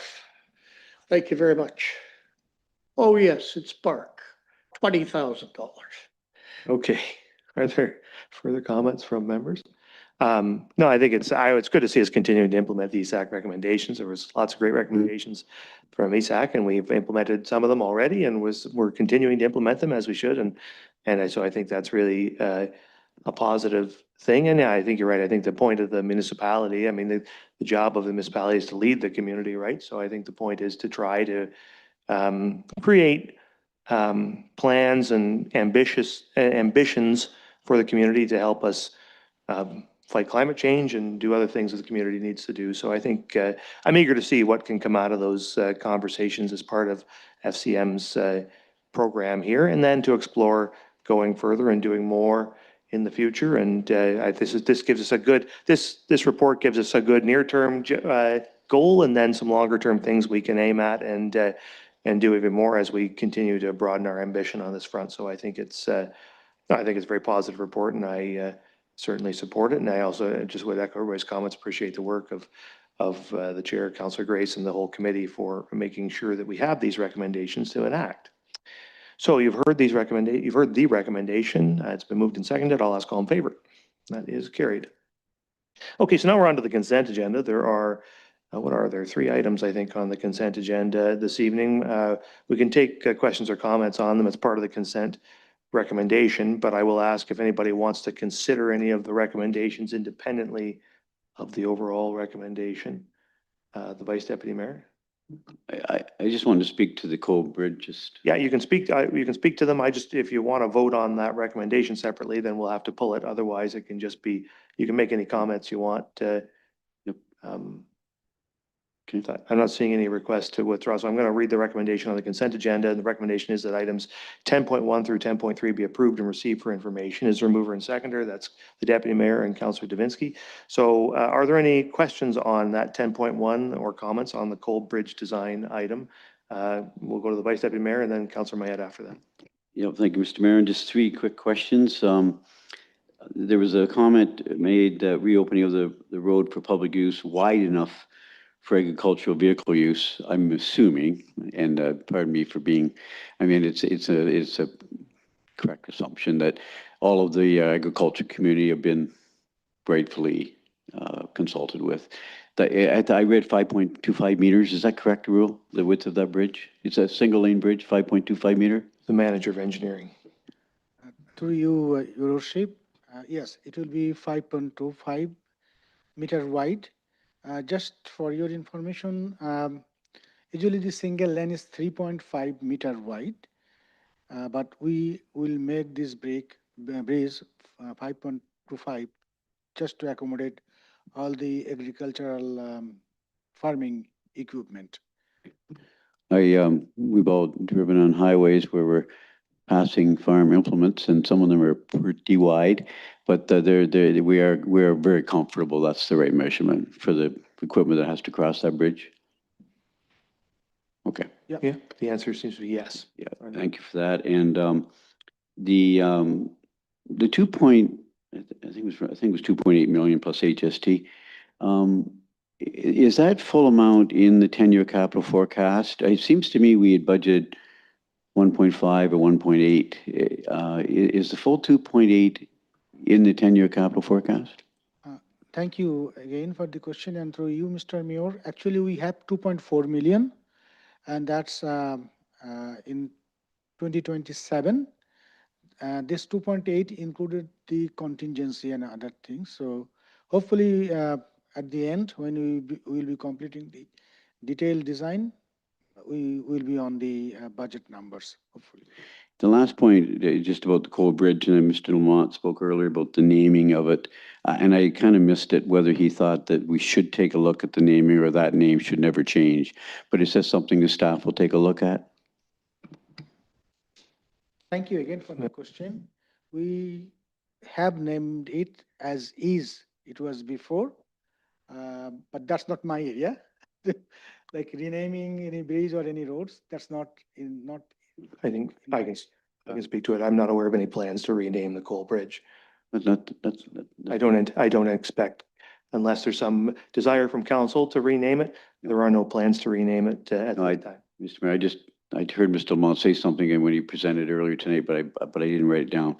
Yeah, it's really nice that you capture the 1930 design. Is that kind of the thinking there, Riel?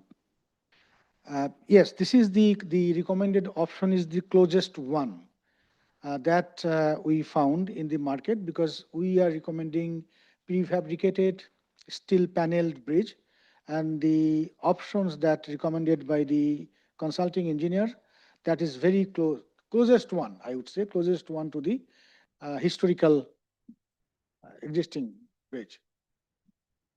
Councillor Mayette. Thank you, Mr. Mayor, and I'll just speak once again about the Cole Bridge and the fact that I'm in favor of it, of course. We heard from Mr. Lamont here and Kaylee's earlier on, Kaylee's Green, Jim Kaylee. This is such an important link, and when you talk about the environmental impact, having all those farm machineries, trucks, grain trucks, combines, doing a 10-kilometer loop to get to a field that is half a kilometer away for the last, I don't know, it seems like forever, but 6 or 7 years that bridge has been out of service. That in itself is one of the big wins here. Effort and time, wear on machinery, and the vital link that that'll provide. And with regards to the design of the bridge, I did the measurement in my head as well, and it's in feet. It's 17 or so feet wide. So it's really a 1.5 lanes, isn't it? It's a wider than just a single lane bridge, and it won't have the superstructure over top. So like a combine could lift the head and drive across there, sort of thing, without getting in the way. So I'm in favor of it. It's a long time coming. I'm looking forward to 2027 and seeing the construction start. Thank you. So we'll come over here to the deputy mayor and then Councillor Halpin. Thank you. I'm in favor too, and the name should stay the same, in my opinion, so I'm glad we're not even entertaining that. I just wanted to ask, all of the options seem to have 6 to 8 month construction periods.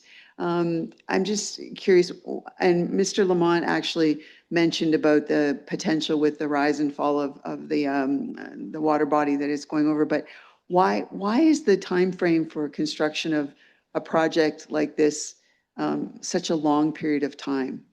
Because they all had between 6 to 8 months of time from beginning to completion.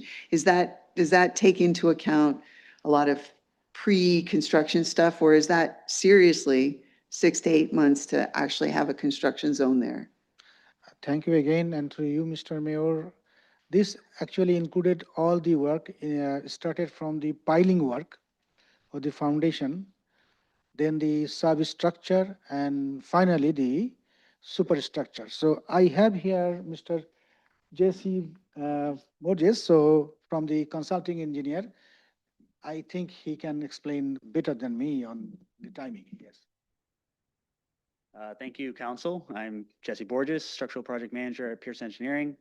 To answer your question, the construction period starts with the removal of the bridge, existing bridge, the isolation of those foundations, and the new construction of the abutments and superstructure. The abutments and foundation of this bridge are quite large. It's going to take some time to isolate that water course, to dewater it, and to build those foundations. It's going to take multiple pours. Depending on the design alternative, the preferred one is a prefabricated structure. It gets delivered to site in many pieces that gets assembled on site before it gets launched out onto the new foundations. The other design alternatives require, significant construction work, form work, reinforcing placement. So it is an estimate based on our experience. These projects tend to start sometime in May, June, and can creep into the months of October, November. Thank you. I just, as it's been mentioned, it's been quite a while out of service, and, it's like, still we got some time to put in. Thank you for the response, though. Thank you. Councillor Halpin. Thank you, Mayor, and through you. I see this bridge as an important infrastructure for our agricultural community, so I really support it. What are our chances of receiving a grant for this? Is there any opportunity, or is there any grants being submitted? Thank you. Thank you again for the question, and through you, Mr. Mayor. That's why actually we put this in 2027. So we will be exploring like this year and 2026. If there are any opportunity we get for any grant, we will be applying for that. Thank you. Councillor Davinsky. Thank you, Mr. Mayor. Through you, we just heard that this project could start next May, as I understand it. Did I hear that correctly? 2027. 2027. It's 2027. Okay.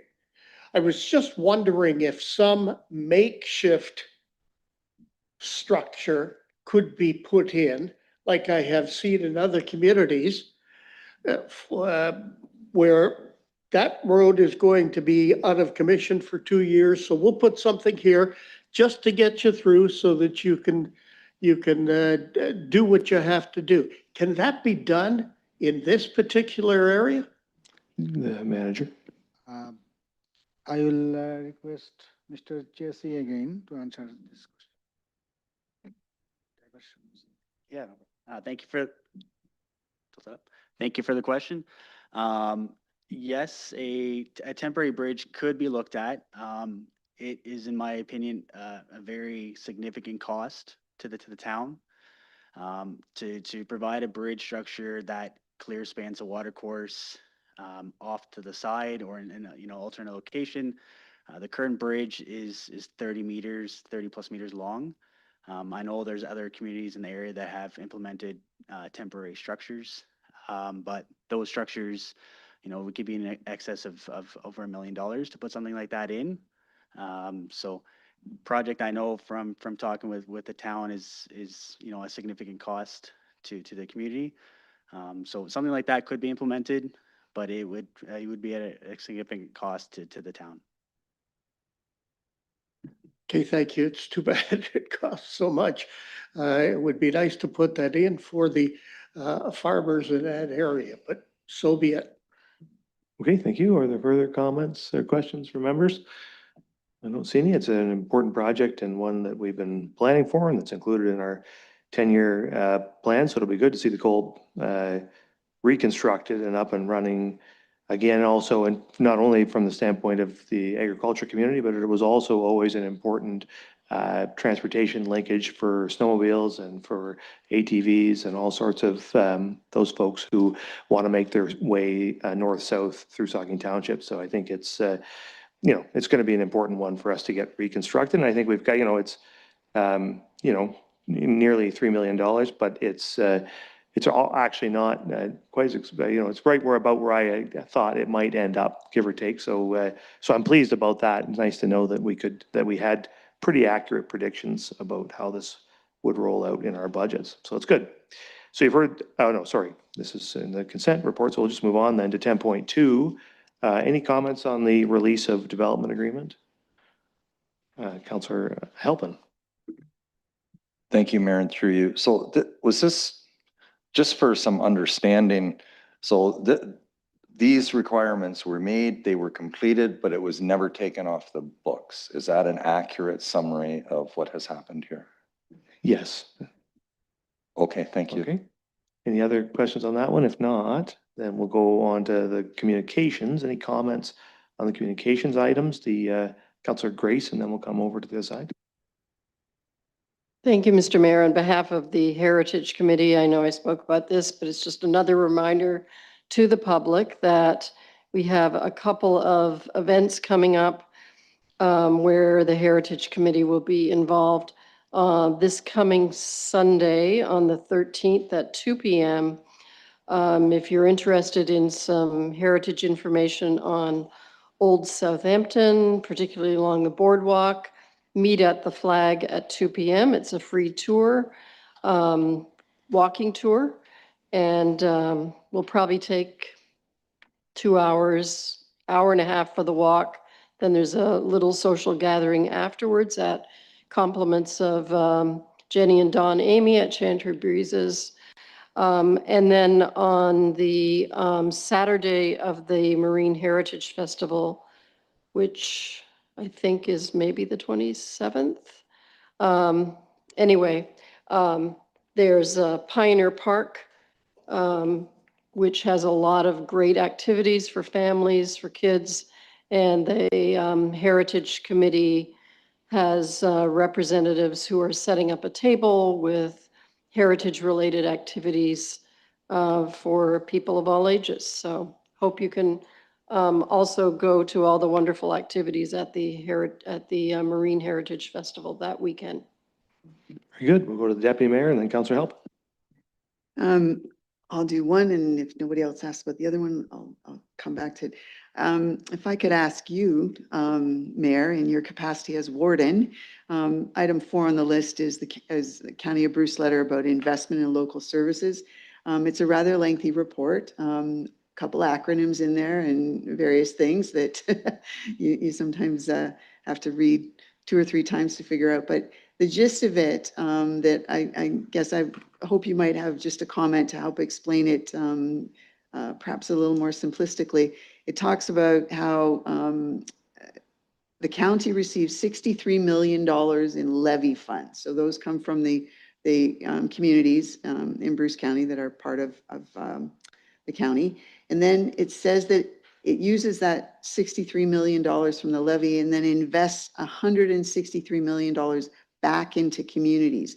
And there is, when you read it, you kind of sift through, there's reference to provincial and federal funding, because it's, you get 63 million and you're investing back 163. Where does the other $100 million come from? If you, and I didn't ask you in advance, but if you just had a comment, just because that's a good news story too. Yeah, thanks for the question. Well, I'll start by putting in a plug for the fact that Bruce County Council is meeting here in this room this coming Thursday. And following that, there will be the first ever, I think, municipal forum held where all members of council from across the lower tiers across Bruce County are invited to hear about this report in particular and get some more specific, so more detail than I can offer you from people who are smarter than me about all of these things. So certainly encourage all members. You're all invited. I think it's at 1 p.m. Here in the Plex, I think up in Rotary Hall that day on Thursday. So you're all invited, and I hope you can come. Back to your question, I think you're hitting the nail on the head with your question. Most of it is the provincial and federal grant money that the county attracts to support things like long-term care, like paramedics, like housing, like Ontario Works. You can go through a very large raft of social services that the county is responsible for providing, which are supported by the provincial, primarily the provincial government, but to some extent the federal government as well. So yeah, and like in the case of Saugeen Shores taxpayers pay just a little, $14.3 million in property taxes to the county of Bruce, and the county spends about $40.8 million here in Saugeen Shores. But if you compare that to all the other municipalities, Saugeen Shores does the best in terms of that, for what we give, we get back almost 2.5 times what we put in. So it's a positive thing for our municipality, and these reports are very good. I appreciate the fact the county puts this together, because it really there's often some misunderstanding about what the county does or lack of clarity. So I think this helps us and more you guys know, but people in the public to know what services the county's providing. So anyway, come on out on Thursday afternoon and you can hear a lot more about it. Did you have further comments? No, do you have something else? I suspect somebody else will show support for Tweed's resolution, but the one number 6 on the list, the Town of Bradford West Gwillimbury resolution, relates to veterans, and it simply is sending a message to another level of government to update and renew their commitment to providing support. I think we should support this resolution. Okay, so what we'll do is, if members of council want to make resolutions supporting any of these items, then we'll consider first the motion that's on the floor, and then I'll give you an opportunity to introduce other resolutions after that. Councillor Halpin. Thank you, Mayor. I wanted to speak to communications 10.35. So should I wait then until after this vote? It's probably your intent is to introduce a resolution to support. So what we'll do is we'll wait, we'll pass the current resolution. After you introduce the resolution, there'll be an opportunity for comments, and you can make any comments. Thank you. Like at that time. Councillor Davinsky.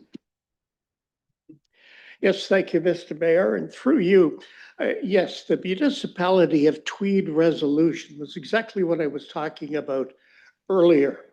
And I don't want to throw a monkey wrench into what we're doing with this, but I would like council to support this resolution, and we send it to the necessary people that it has to be sent to.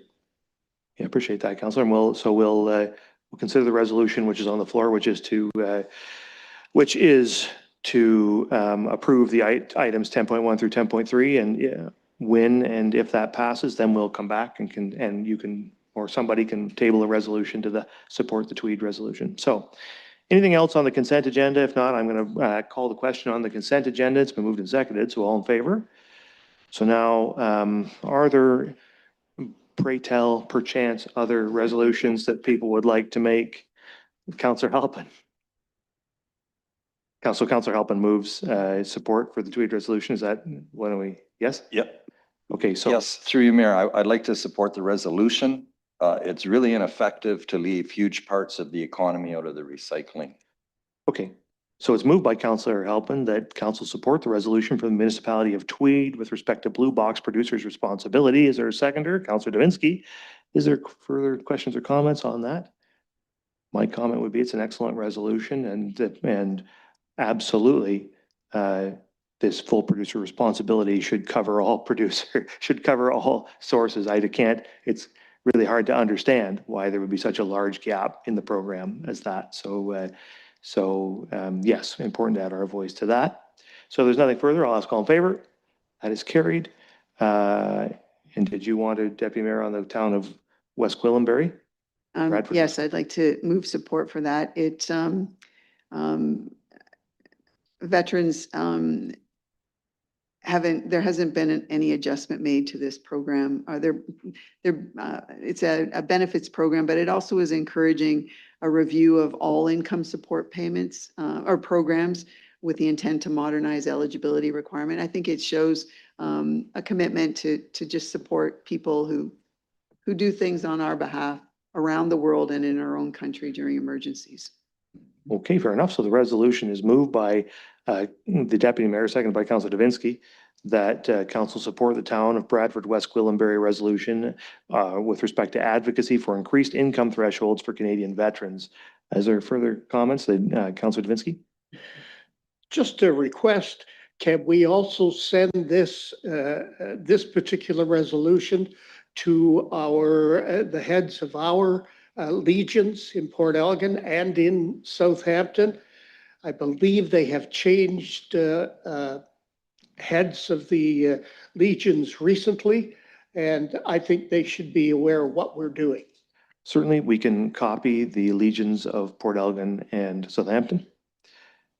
So with that change, is there any other questions or comments? Seeing none, all in favor? That's carried. Okay. So now we're on to item 12, close to public. It's recommended the council move into a closed public session to discuss and provide direction on a proposed or pending acquisition of land by the municipality, to receive a legal update that discusses legal advice that is subject to solicitor-client privilege on litigation or potential litigation, to discuss and provide direction or instructions to ongoing negotiations on behalf of the municipality, to receive information, discuss commercial and financial information supplied in confidence to the municipality that could reasonably be expected to prejudice significantly the competitive position or interfere significantly with the contractual or other negotiations of a person, group of persons or organization, and commercial or financial information that belongs to the municipality or local board and has monetary value or potential monetary value. The recommendation is the council move into a closed public session in accordance with Municipal Act 2001, Section 2392. C, a proposed or pending acquisition or disposition of land by the municipality or local board. E, litigation or potential litigation, including matters before administrative tribunals affecting the municipality or local board.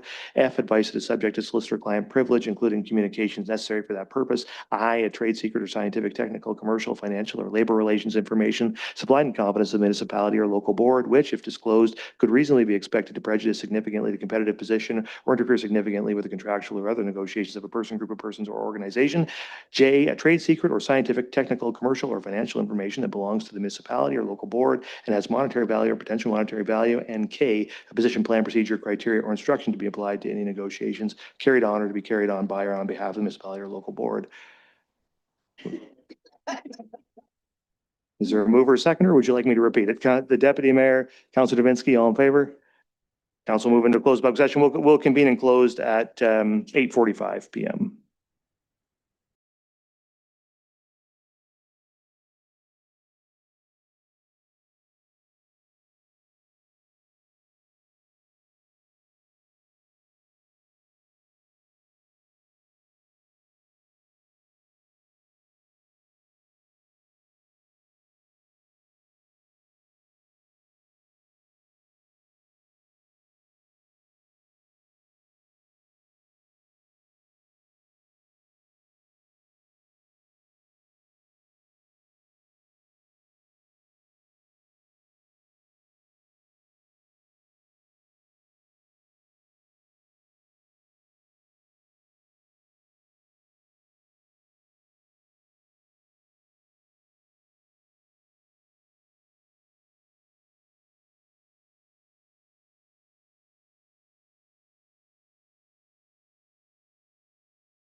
Are we ready to go? Okay.